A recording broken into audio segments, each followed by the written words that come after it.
नमस्कार। IND analysis 121 से बनेगी बात। एमपी में मुख्यमंत्री के नाम को लेकर विचार मंथन जारी है। पहले सीएम फेस को लेकर दिल्ली में बैठकों का लगातार दौर चला।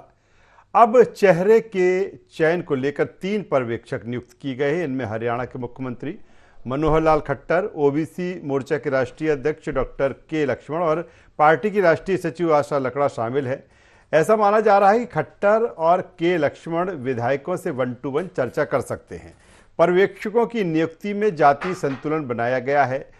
पंजाबी खत्री समुदाय से ताल्लुक रखने वाले सामान्य वर्ग के हरियाणा के मुख्यमंत्री मनोहर लाल खट्टर, ओबीसी नेता डॉक्टर के लक्ष्मण और आदिवासी नेता आशा लकड़ा मुख्यमंत्री चयन को लेकर पर्यवेक्षक बनाए गए हैं। तीनों विधायक दल की बैठक लेकर मुख्यमंत्री चयन पर चर्चा कर पार्टी हाईकमान को भेजेंगे।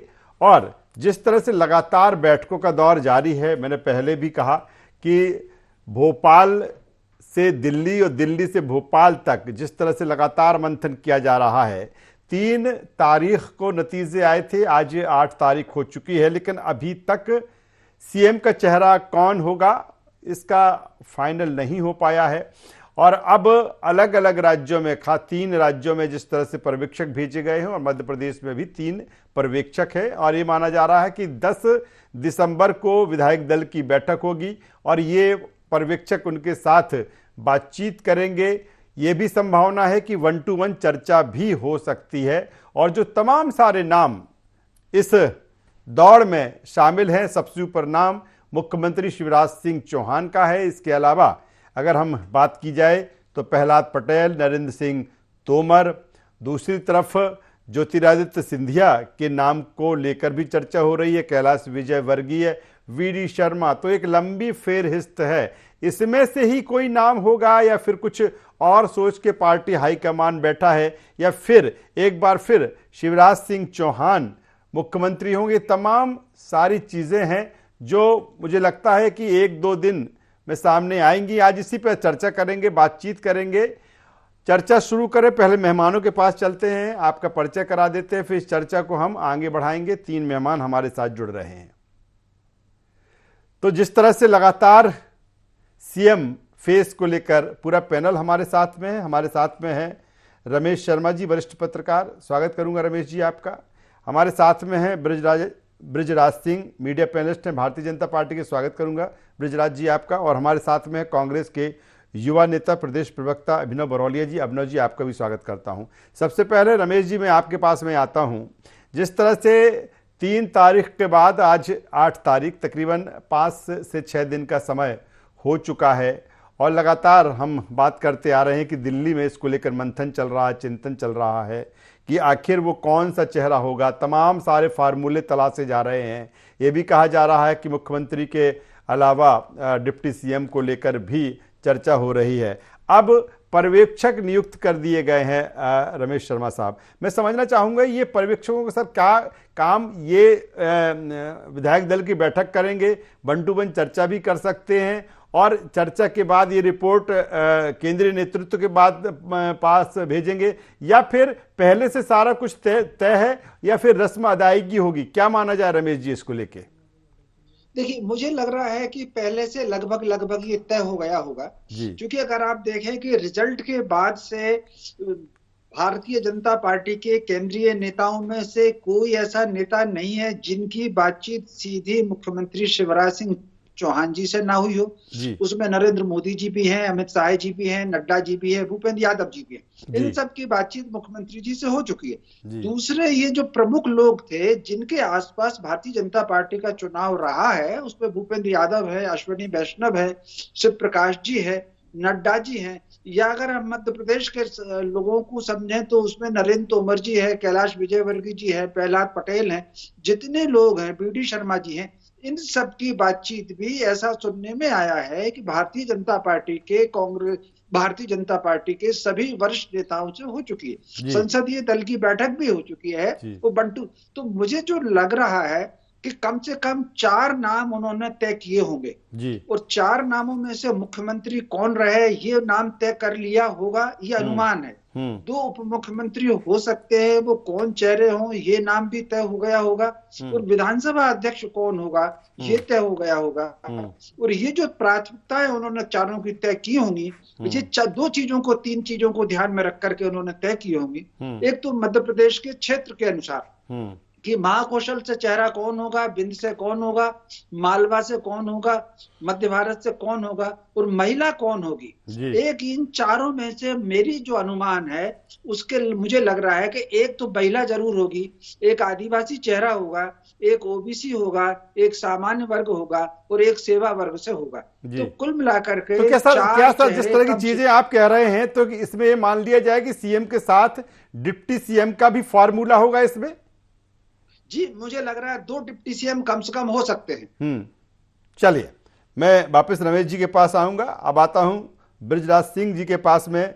बृजराज जी, जिस तरह से लगातार बैठकों का दौर तो चल रहा है, लेकिन अभी फेस कौन होगा इस पर सहमति नहीं बन पाई है। हालांकि आपके अब पर्यवेक्षक आ रहे हैं, पर्यवेक्षक क्या करेंगे 10 दिसंबर को जिस तरह से विधायक दल की बैठक होगी, उनसे चर्चा होगी, 1 to 1 भी चर्चा होगी। तो जिस तरह से रमेश जी कह रहे हैं कि बहुत कुछ तय कर लिया गया होगा, लेकिन बड़ा सवाल इस बात को लेकर है कि बेहतर मेजॉरिटी के साथ भारतीय जनता पार्टी मध्य प्रदेश में आई है 163 सीटों को लेकर। 5 से 6 दिन का वक्त निकल चुका है, लेकिन चेहरा अभी भी सामने नहीं है।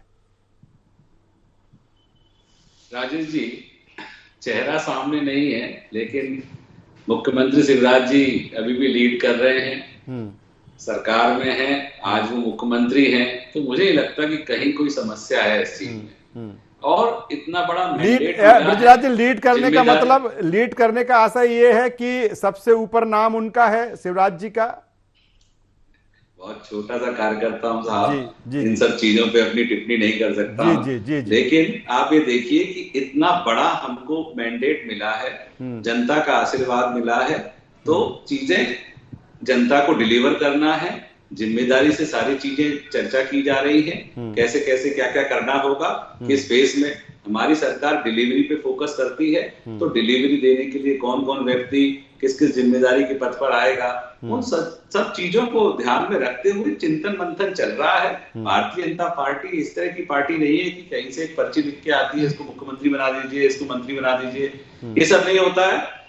हमारे यहाँ राष्ट्रीय अध्यक्ष, हमारे गृह मंत्री जी और हमारे प्रधानमंत्री जी और उसके अलावा जितने पदाधिकारी हैं, सबसे भेंट वार्ता चल रही है, एक एक व्यक्ति से बातचीत हो रही है, चर्चाओं के दौर चल रहे हैं, और जब पिक्चर निकल के आएगी तो सबके लिए एक अच्छा निर्णय निकल के आएगा। बृजराज जी, जैसे आप कह रहे हैं कि एक सामान्य कार्यकर्ता आप हैं, और अगर भारतीय जनता पार्टी की बात की जाए तो कोई कितना भी बड़ा पद पे हो वो यही कहता है कि एक सामान्य कार्यकर्ता हैं। चलिए, एक सामान्य कर्ता के तौर पर ही हम आपसे समझते हैं कि इस बार क्या फार्मूला कुछ अलग होगा सरकार का, कि जो लगातार हम चर्चा कर रहे हैं कि नहीं मुख्यमंत्री के साथ डिप्टी सीएम भी हो सकता है। एक कार्यकर्ता के नाते आपकी भी चर्चा, एक पत्रकार के नाते जिस तरह से मैं भी चर्चा करता हूं अलग अलग लोगों से, अलग अलग वर्ग से, आपकी भी चर्चा पार्टी के भीतर होती होगी। क्या इस तरह की चीजें भी निकल के आ रही हैं कि नहीं डिप्टी सीएम भी इस बार बनाया जा सकता है? इसमें थोड़ा सा संशय बने रहने दीजिए, अच्छा होता है। थोड़ी बातें तो चल रही है इस बहाने, किंतु मैं आपको वही कहूंगा कि हमारा उद्देश्य है एक बेहतर सरकार देना, एक बेहतर प्रशासन देना, और जिन वादों को हमने किया है उनकी डिलीवरी करना। तो सारा चिंतन और मंथन उस चीज पे चल रहा है राजेश जी। सबसे महत्वपूर्ण बात इस पर यह है कि मध्य प्रदेश की जनता ने जो हमको भरपूर आशीर्वाद दिया है, हमें उनकी आशीर्वाद की कसौटी पे खरा उतरना है। और हमारी पूरी पार्टी में एक अनुशासन है कि जब तक चीजें बाहर नहीं आ जाती, जिम्मेदारी नहीं मिल जाती, तब तक बातों को अपने तक रखना चाहिए। चलिए, अनुशासन, कैडर, चाल चरित्र, चेहरा, जो एक बेस भारतीय जनता पार्टी का, और उसी को लेकर बृजराज जी बात कर रहे हैं। ठीक है, उनकी भी मजबूरियां हैं, और सही भी बात है कि जब बहुत सारी चीज़ें ऐसी होती हैं कि भले उनको कहीं ना कहीं से जिस तरह से जो चीज़ें मिलती हैं, लेकिन उनको पब्लिक डोमेन में तब तक नहीं ले जाना जब तक कि फाइनली किसी पर निर्णय नहीं हो जाता। मैं दोबारा आपके पास में आऊँगा बृजराज जी, उसके पहले अभिनव बरौलिया जी के पास में आता हूँ। अभिनव बरौलिया जी, हालांकि पूरा जिस तरह से आज का एनालिसिस है वो पूरा बेस्ड भारतीय जनता पार्टी पर है, उनके चेहरे को लेकर है, लेकिन मैं आपसे चाहूँगा कि आपकी टिप्पणी इस पूरे घटनाक्रम में, क्योंकि जब राजनीति में हैं, आप भी एक राजनीतिक दल में हैं, तो ऐसा नहीं है कि वन साइडेड कुछ नहीं होता, क्योंकि आगे भले ही कांग्रेस बहुत पीछे इस चुनाव में रही है, लेकिन कहीं ना कहीं फिर आपको उठना है, फिर आपको खड़े होना है, फिर आपको आगे बढ़ना है। आपकी टिप्पणी चाहूंगा। देखिए, मुझे ऐसा लगता है कि सरकार का एक एक दिन बहुत कीमती होता है, और जिस तरीके से लगातार सरकार बनने के बाद 6 दिन पूरे हो चुके हैं और अभी तक सरकार बनने की स्थिति सामने नहीं, मतलब कौन मुख्यमंत्री होगा, कौन मंत्री बनेगा, ये सब अभी स्पष्टता नहीं दिख रही है। तो मुझे ऐसा लगता है कि हमें इन जैसे अभी बता रहे थे हमारे साथी प्रवक्ता भाई कि उनकी पसंद शिवराज सिंह चौहान जी है, तो शिवराज जैसे इनकी पसंद है वैसी प्रदेश की पसंद होंगे, लेकिन मुझे उसमें यह भी दिख रहा है कि 1-2 दिन से इन्हीं के लोगों ने अपनी बातें चेंज कर दी है कि लाडली बहनों को भूल के ये लोग मोदी की गारंटी की बात करने लगे हैं। तो मुझे इसमें बंदरबाट दिख रही है कि कहीं ना, खैर ये उनका अपना अंदरूनी मामला है। और हमने तो देखिए तेलंगाना में हमारी सरकार गठित भी हो गई, हमारी गारंटी जो 6 गारंटी थी शपथ ग्रहण के दिन ही पूरी हो गई, और लगातार आप देखेंगे चाहे केरला, तमिलनाडु, कर्नाटका, आंध्रा, तेलंगाना, उड़ीसा, बिहार, बंगाल, पंजाब, हिमाचल, ये तमाम इतने सारे राज्य हैं, मुश्किल से 5-6 राज्यों में भारतीय जनता पार्टी है। अगर इन 3 राज्यों में अभी जीती है चुनाव, तो मुझे लगता है इवेंट और इन सबसे बाहर आकर जल्दी अपनी सरकार का गठन करे, क्योंकि जनता इंतजार कर रही है। 18 तारीख से किसानों को धान का शायद पूरा शुरू होने वाला है, तो वो भी इंतजार कर रहे हैं। 3100 3000 की जो इनने संकल्प पत्र में लिखा था वो भी शुरुआत करनी है। लाडली बहनों को भी पैसे देने हैं, युवा वर्ग इंतजार कर रहा है नौकरियों के लिए। तो ये सारी चीजें जो हैं उसका इंतजार प्रदेश की जनता कर रही है, क्योंकि प्रदेश की जनता के साथ साथ सभी लोग अचंभित भी हैं कि ये सरकार आई है। तो और ज्यादा अचंभित ना करते हुए मुझे लगता है इनको जल्द अपनी सारी घोषणाएं करनी चाहिए मुख्यमंत्री। चलिए बरौली साहब बेहतर बात कर रहे हैं, मैं सीधे रमेश जी के पास में आता हूं। रमेश जी, थोड़ा मैं आपसे उस पैनल को समझना चाहूंगा। पर्यवेक्षक की जो 3 लोग आ रहे हैं, उसमें 2 आदिवासी चेहरे हैं। उसमें अगर बात की जाए कि लक्ष्मण की और आशा लाकड़ा जी की, और इसके अलावा मनोहर लाल खट्टर जिस तरह से खत्री पंजाबी सामान्य वर्ग से आते हैं, क्या ये कॉम्बिनेशन भी कभी कहीं ना कहीं से इस ओर इशारा करता है कि जो जमावट होगी कहीं ना कहीं उसमें जो जातिगत समीकरण है वो भी देखे जाएं? क्योंकि आप भी मान रहे हैं, ये तमाम सारी चर्चा में भी है कि सीएम के साथ डिप्टी सीएम भी हो सकते हैं, तो ये भी फैक्टर हो सकता है, इसलिए इस तरह का पैनल बना के यहाँ पर्यवेक्षकों का भेजा गया।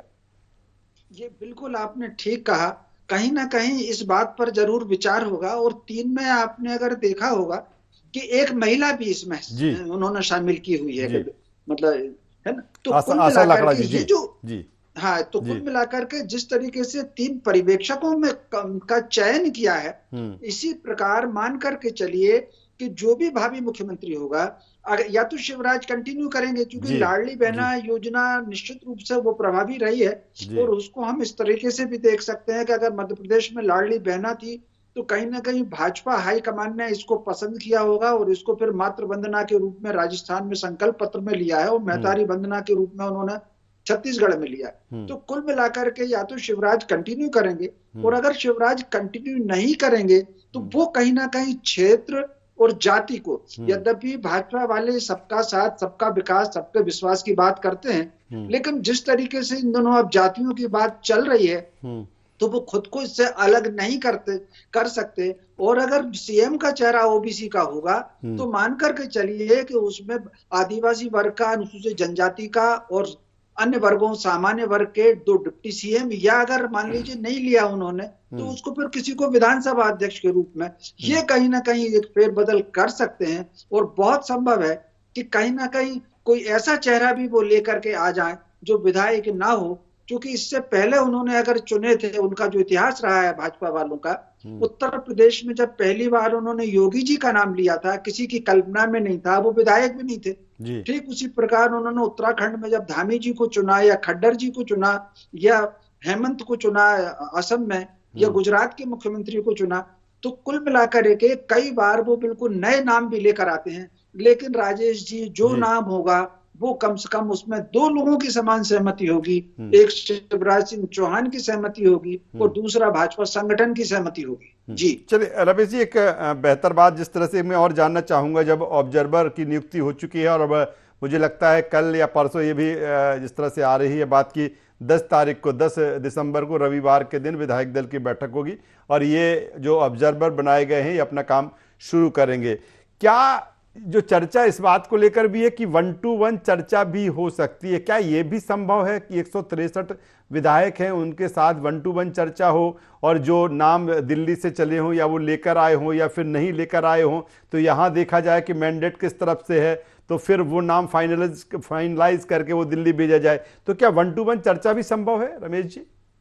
देखिए 1-to-1 चर्चा की संभावना मुझे कम दिख रही है, लेकिन फिर भी कुछ प्रमुख विधायकों से बात करके और जो नाम उन्होंने तय किए हुए हैं उन नामों पर अंडरस्टैंडिंग बनाने की दृष्टि से अगर चर्चा हो तो ठीक है। मुझे इसकी संभावना नहीं लग रही कि वो बिल्कुल शून्य में तीनों पर्यवेक्षक आए और शून्य में रह करके हर विधायक से बातचीत करें कि आपका सुझाव क्या है और उसके बाद फिर उन तीनों में से जो भी अलग अलग सुझाव आएंगे उसमें से फिर पर्ची डाल करके नाम निकालें या ये संभावना मुझे नहीं लग रही है।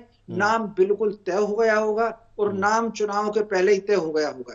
और जिस तरीके से परिणाम वाले दिन बातचीत हुई है, प्रधानमंत्री की बातचीत शिवराज से और अमित शाह जी की बातचीत नरेंद्र तोमर से हुई है, तो उससे मुझे जो लग रहा है कि कहीं ना कहीं नाम पहले से तय था और माइंड मेकअप इन दोनों का कर दिया गया है। चाहे शिवराज कंटिन्यू करें तब भी और कोई नया नाम आएगा तब भी। चलिए मैं सीधे ब्रजराज जी के पास में आता हूं। ब्रजराज जी, माइंड मेकअप की बात आ रही है कि नहीं, पहले से सारा कुछ तय है, बहुत कुछ करना नहीं है, लेकिन ठीक है वक्त तो लगेगा ही सारा कुछ सेट करने में, सामंजस्य बनाने को लेकर। और पार्टी हाईकमान जिस तरह से कहते हैं कि सारे जो वर्जन भी आ रहे हैं, किसी से पूछो कि आपका नाम सीएम के लिए है या, तो वो कहते हैं कि नहीं, हम इस रेस में नहीं हैं, हम इस दौड़ में नहीं हैं, हमारा केंद्रीय नेतृत्व आला कमान जो कहेगा वही सारा कुछ फाइनलाइज होगा। यही है ब्रजराज जी? सब कुछ यही है साहब, लेकिन होता क्या है कि किसी भी चीज में कोई ना कोई बात निकाल दी जाती है। जैसे 25 सितंबर को एक कार्यकर्ता सम्मेलन में माननीय प्रधानमंत्री जी ने नाम नहीं लिया सीएम साहब का, या हमारा जो नेतृत्व वहां बैठा था मंच पे, तो उसको मुद्दा बना दिया गया। लेकिन ये कहा गया सीएम का फेस डिक्लेयर नहीं कर रहे हैं, ये नहीं कर रहे हैं, वो नहीं कर रहे हैं, सीएम साहब को पीछे कर दिया है, ये कर दिया है, नेपथ्य में डाल दिया है। माननीय, क्या नई नीति, क्या नई स्ट्रेटेजी, क्या नई रणनीति बनाना कोई गुनाह है भारत देश में? अगर हमारा नेतृत्व कुछ नया करना चाहता है, दूर की सोच के, दूरदर्शी जो हमारा विजन है उसको लेके अगर कोई चीजें तय करता है तो उसमें समय लगता है और उनको इम्प्लीमेंट करने में समय लगता है। रमेश जी की बात से मैं सहमत हूँ कि चीजें जैसी दिखती है वैसी नहीं होती हैं। जो बैकग्राउंड में होता है ना तो मैं उन्हें कह सकता हूँ और ना ही मैं आपको समझा सकता हूँ। जब हो जाएंगी तब उस पर अपन चर्चा कर सकते हैं। पर मैं अभिनव जी की कई बातों से थोड़ा सा वो हूँ कि 6 दिन हो गए हैं, 2-4 दिन और हो जाएंगे, वो लाडली बहना इंतजार कर रही हैं, किसान इंतजार कर रहे हैं। अरे भाई, जीत कर आए हैं, कोई चिराग नहीं मिला है कि घिसेंगे और कल सब कुछ हो जाएगा। लेकिन 10 तारीख को लाडली बहना को किस्त मिल जाएगी, वो माननीय मुख्यमंत्री जी ने कह दिया है। अभी धान 3100 की धान उनको लेनी है, गेहूं भी 3000, सब सारी बातें हैं। आप 5 साल सिर्फ बोलते रहे, आप चिंता ना करें, हम एक एक काम करके दिखाएंगे, क्योंकि मोदी की गारंटी और भाजपा का भरोसा स्थापित हो चुका है। हमारा केंद्रीय नेतृत्व है, सामूहिक नेतृत्व के अंतर्गत हमने चुनाव लड़ा था, इस सामूहिक नेतृत्व की जीत है। लाडली बहना, लाडली लक्ष्मी, मातृ वंदन, 2003 से राजेश जी हम ये सब कार्य कर रहे हैं। महिला शक्ति हमारे पीछे 2003 से खड़ी है, आज पहली बार नहीं हुआ है कि सिर्फ लाडली बहना ने हमारे एक धक्का लगा दिया इसलिए हमें 150 सीटों से ऊपर आ गई। लेकिन 2003 से हम लगातार महिला शक्ति के लिए कार्य कर रहे हैं, अन्य वर्गों के लिए कार्य कर रहे हैं। आपको नहीं दिखा कि हम चुनाव जीत रहे हैं तो हमारी गलती नहीं है। आपने यूट्यूबरों को पैसे दिए, उन्होंने कहा आप जीत रहे हैं, आप जीत रहे हैं, आप जीत रहे हैं। आप जनता के भरोसे चुनाव लड़ रहे थे, उसी जनता ने आपको ठेंगा दिखा दिया। अरे सब्र तो कीजिए अभिनव जी, हम अगले 5 सालों में जो जो कहा है वो करके दिखाएंगे और उसके बाद फिर जनता के बीच जाएंगे। चलिए अभिनव जी को जवाब देना चाहेंगे, फिर अगले सवाल पे। नहीं, मैं इसमें देखिए इनका अंदरूनी मामला है और मैं तो अपनी बात रख रहा था, अपना पक्ष रख रहा था, लेकिन घमंड अहंकार के आगे तो खैर सब झुक जाते हैं, तो ये घमंड अहंकार बिल्कुल आप रखें, लेकिन आप सिर्फ 5-6 राज्यों में रहकर भी इतना घमंड अहंकार। मैं आपके बीच में नहीं बोल रहा था सर, मैंने आपके बीच में बिल्कुल नहीं बोला था। क्षमा चाहता हूं इसके लिए, मैं क्षमा चाहता हूं अभिनव जी, पर मैंने अहंकार की कौन सी बात बोली? नहीं, अच्छी आपको जनता, आप कह रहे हैं जनता ने जिताया, तो वो तो आपको देखी जाएगा आने वाले समय में। ऊपर भगवान भी है, थोड़ा सा न्याय के देवता भी हैं, तो वो कहीं ना कहीं देख रहे होंगे कि ये जीत कैसी हुई है, क्योंकि प्रदेश की जनता खुद अचंभित है जो इस जीत से, ये जो जीत है वो इतना घमंड में नहीं रही है। आप 5-6 राज्यों में हैं, मैं आपको फिर बता रहा हूं, आप सिर्फ सेंट्रल इंडिया में हो, कहीं नहीं हो, इसलिए घबराए हुए हो आप। आप लोग तो सभी धर्मों को मानते हैं, सभी भगवानों को मानते हैं, सभी जगह से सूपड़ा साफ है। केरला में नहीं हो, तमिलनाडु में नहीं हो, कर्नाटक में नहीं हो, आंध्रा में नहीं हो, तेलंगाना में नहीं हो, उड़ीसा में नहीं हो, बंगाल में नहीं हो, झारखंड में नहीं हो, पंजाब में नहीं हो, हिमाचल में नहीं हो, महाराष्ट्र में खरीदी हुई सरकार चला रहे हैं और ये घमंड लेके बैठे हुए हो। गजब कर दिया। चलिए मैं थोड़ा आगे चलिए, मैं दोनों मेहमानों, चलिए मैं दोनों मेहमानों, चलिए पूरे देश से ब्रजराज जी, अभिनव जी, चलिए मैं चाहता हूं एक सवाल अभिनव जी से भी ले लेता हूं। जब हम बात भारतीय जनता पार्टी की कर रहे हैं तो हम कांग्रेस की भी कर लेते हैं। अभिनव जी हमारे साथ में है।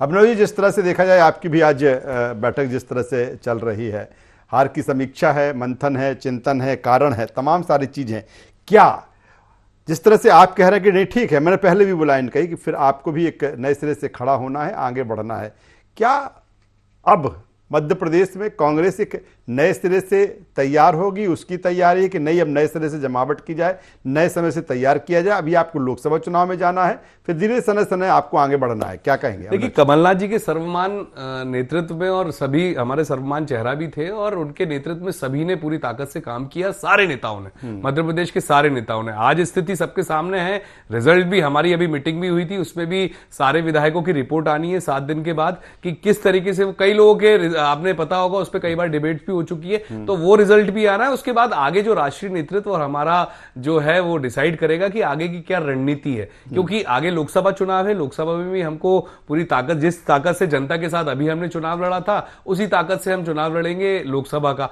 तो यहां कोई ऐसा नहीं, मध्य प्रदेश की स्थिति थोड़ी सी नाजुक है, थोड़ी सी अचंभित करने वाली है, तो इस अचंभित, जो जनता भी अचंभित है, तो ये सारी चीजों को देख के हम आगे रूपरेखा तैयार होगी, जो भी होगा सामने आएगा आने वाले 1 हफ्ते के अंदर। चलिए सीधे रमेश जी के पास आखिरी कमेंट्स लेंगे। रमेश जी, अब ये मान लिया जाए कि ठीक है, 10 तारीख की जिस तरह से डेट है बैठक को लेकर, और 10 को मीटिंग के बाद शायद उसी दिन रविवार की रात या फिर सोमवार तक जो नाम जिसका इंतजार है, 1 नाम है, 2 नाम है, 3 नाम है, वो सामने आ जाएंगे? रमेश जी, ये प्रेडिक्ट कर सकते हैं हम? निश्चित रूप से कम 1 नाम तो रविवार को सामने आ जाएगा, इसकी संभावना पूरी है। और इससे भी, इस संभावना से भी इनकार नहीं किया जा सकता कि न केवल रविवार को नाम सामने आ जाए, और रविवार को ही यदि राज्यपाल से मिलकर के सरकार बनाने की आग्रह उनसे कर दिया जाए, या तकनीकी शब्दों में कहें दावा पेश कर दिया जाए, तो उसमें भी मुझे आश्चर्य नहीं होगा। हाँ, 2 डिप्टी सीएम का नाम जरूर उसमें 1 आध दिन लग सकता है, लेकिन संभावित मुख्यमंत्री का नाम रविवार को आ जाएगा, इसकी मुझे संभावना पूरी लगती है। क्या सर, जिस तरह से आप कह रहे हैं कि 1 नाम आ सकता है, कि एक साथ नाम भी डिक्लेयर हो सकते हैं कि नहीं ये सीएम के लिए है, ये 2 डिप्टी सीएम है, या फिर नहीं सीएम भर की हमारी स्ट्रेटजी है, रणनीति है?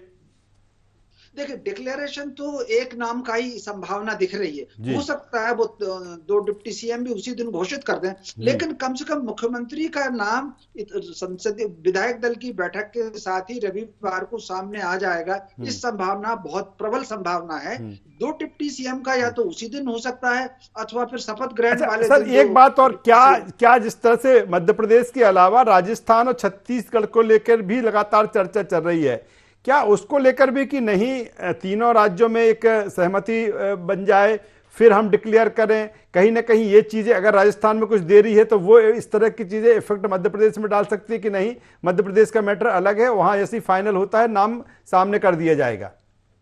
नहीं, देखिए, निश्चित रूप से मध्य प्रदेश का और छत्तीसगढ़ का बिल्कुल मामला अलग है, और राजस्थान की बात बिल्कुल अलग है। मध्य प्रदेश, छत्तीसगढ़ दोनों की राजनीति में राजस्थान का घटनाक्रम प्रभावित नहीं करेगा, और मैं समझता हूं राजस्थान के मामले में भी कुछ ना कुछ, 2 दिन अभी 10 तारीख तक है, 2 दिन भारतीय जनता पार्टी कुछ ना कुछ रास्ता निकाल लेगी। चलिए, तो जिस तरह से चेहरे को लेकर जो सस्पेंस है, लेकिन उससे पहले जिस तरह से जो पर्यवेक्षक हैं उनके नामों का ऐलान हो चुका है और पर्यवेक्षक आएंगे भोपाल और विधायकों के साथ बैठक करेंगे और जिस तरह से संभावना जताई जा रही है कि 2 से 3 दिन में वो चेहरा या वो सस्पेंस हट जाएगा कि आखिर किसके हाथों में मध्य प्रदेश की कमान भारतीय जनता पार्टी देगी। तमाम सारे नाम जरूर तैर रहे हैं, लेकिन किस तरह से जमावट होगी, कौन सा चेहरा या कौन से चेहरे होंगे, ये 1, 2, 3 दिन में सामने आ जाएंगे। तीनों मेहमानों का यहाँ पर धन्यवाद करता हूँ, शुक्रिया करता हूँ। तो जिस तरह से बीजेपी प्रचंड जीत के बाद अब सरकार बनाने जा रही है, लेकिन सरकार बनाने से पहले चेहरे को लेकर जिस तरह से सभी सस्पेंस है वो बरकरार है। देखना होगा कब तक ये सस्पेंस हटता है और किसके हाथों में ये मध्य प्रदेश की जो कमान है, किसके हाथ में वो सरकार होगी और किस तरह का फार्मूला होगा, ये आने वाले समय में भी हमें मालूम होगा। IND एनालिसिस से बस इतना ही। IND 24 पर खबरों का सिलसिला लगातार जारी है। अब बने रहिए हमारे साथ। नमस्कार।